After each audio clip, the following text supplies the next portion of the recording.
Hæ, ég verið komin hérna við Mývatn. Það mjög spennandi leiðangur í uppsiglingu. Við ætlum að dorga á vatninu gegnum vök. Aldrei prófað áður. Það hann Helgi Héðinsson sem ætlar að fara með okkur út á vatnið á snjósleðum. Svo ætlum við að hvort getum við veitt fisk. Og það þarf að vera með hjálm. Þessi bara passa ágætlega.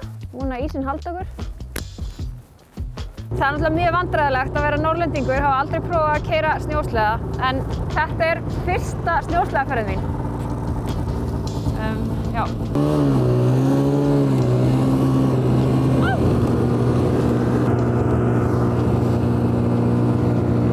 Jæja, Helgi, þá erum við komin út á vatnið. Vatnið hérna undir. Það hérna undir. Hvað þessi ís þykkur? Ég veit það ekki, svona 40 cm, 50.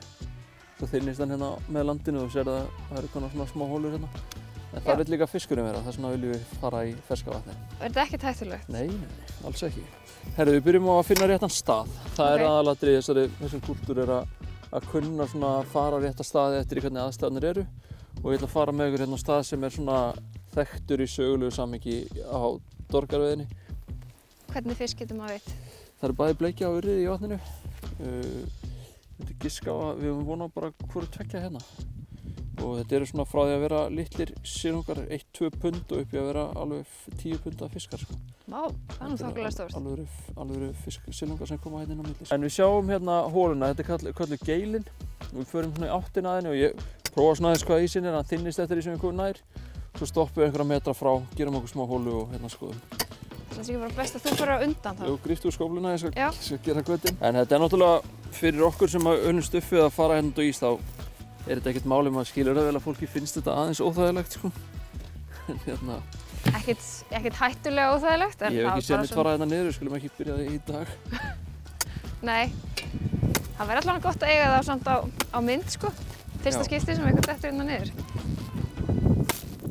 Þetta hérna er svona klassíska leiðin til að brjóta ísinn. Þá notum við bara, þetta er kallað ísabrótur. Þetta er rauninni bara stál sem er heflað til að svona í form sem að brýtur ísinn vel. Þetta stál var framleitt í Þýskalandi einhvern tíðan kring 1940. Skipinu Tirpitz sem var sökt fyrir þetta Noreg. Normenn hirtu úr í stálið, smíðu úr í Heifinu-vélar sem voru sendað til Íslands og stálið þessu er alveg ótrúlega sterkt. Við erum búin að nota þennan mjög lengi og það þarf ekki að brýna hann einu sinni. Við gerum þetta svo að höggva okkur bara alltaf hólu hérna. Hólan er kölluð í daglegu tali vök. Ég held að sé svona það bil að við geti keyrt bílinn svona cirka það sem hann stendur vandræðalaust. Sko. Þetta er alveg magna hvað er gott allt í. Hvað hann er sterkur? Já.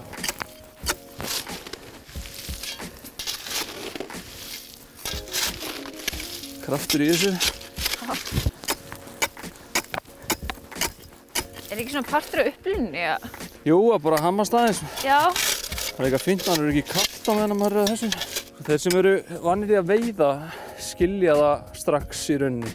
Það er í rauninni að það sem er sérstakt við veiðiskap er að sjaldna sem þú getur séð fiskinn taka beituna.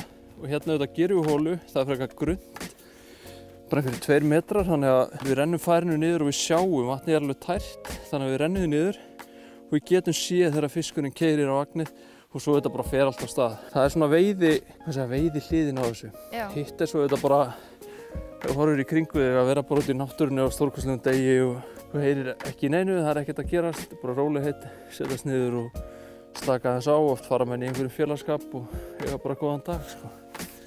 Ekkert jóga námskeið eða núvitundar bók, sko, bara slappa í náttúrunni. Já. Heyrðu. Ó. Þrýstingur undir, þannig að þetta lyftir sér og jafnar sig, fer svo bara í yfirborðið á ísnum og upp. Ég er kannski hægt að bjóðast þess að gera það, nú eru viðmælindin minn alveg lafmóður. Það fylgir þessu, ég átti líka að vona á ís sem væri svona heldur þynnri hérna. Já, einmitt. Það er líka hægt að vera stressaður hér. Það er bannað og er ekki hægt. Nei, ég held ég geti ekki svona reynt, sko.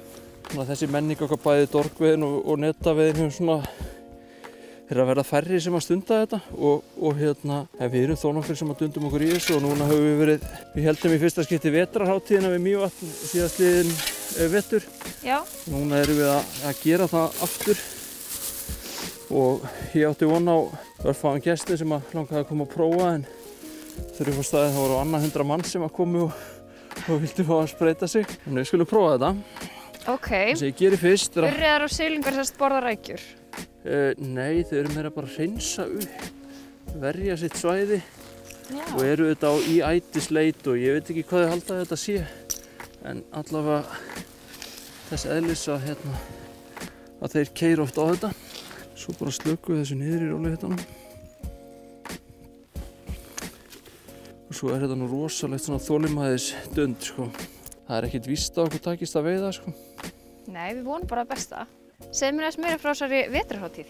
Já, við heldum sér að í fyrsta skipti í fyrra vetrarhátíð við Mývatn, þar sem við ákvaðum að halda svona bæjarhátíð sem væri kannski aðeins öðruvísi en allar hinar. Hún væri haldin að vetri til og gerði það í ljósi þess hvað við höfum upp á mikið að bjóða að vetri til. Við erum með það hefur verið haldið hestamót, hundasleðamót, vélsleðamót og snowcrossmót.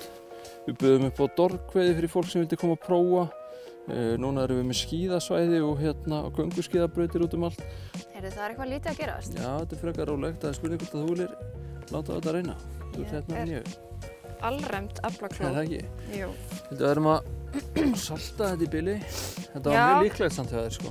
Já, var það ekki? Jú. Þetta ekki bara ágætis tilraun. Já, þetta er oft gert miklu verri, sko, allavega. Stundum það maður bara að sætta sig við að tapa, sko. Það er ekkert gaman, sko, en... Er ekki bara eðlilegt að maður tapi fyrir náttúrunni? Náttúrun hlýtur að... Náttúran ræður alltaf, sko. Þetta er eins og bara góður veiðidagur, hvort sem það er rjúpa eða gæs eða lax eða silungur eða dorg eða hvað það nú er. Það er ekki hægt að eiga slæman veiðidag, sko. Alveg eins og lífið er einskis virði án dauðans, að þá eru góðu veiðidagarnir einskis virði ef að þessir erfiðu var ekki með, sko. Þannig að maður þarf að læra að meta þá líka, sko. Mjög djúpt. Mjög djúpt. Við veitum ekki, en... Ekki í dag.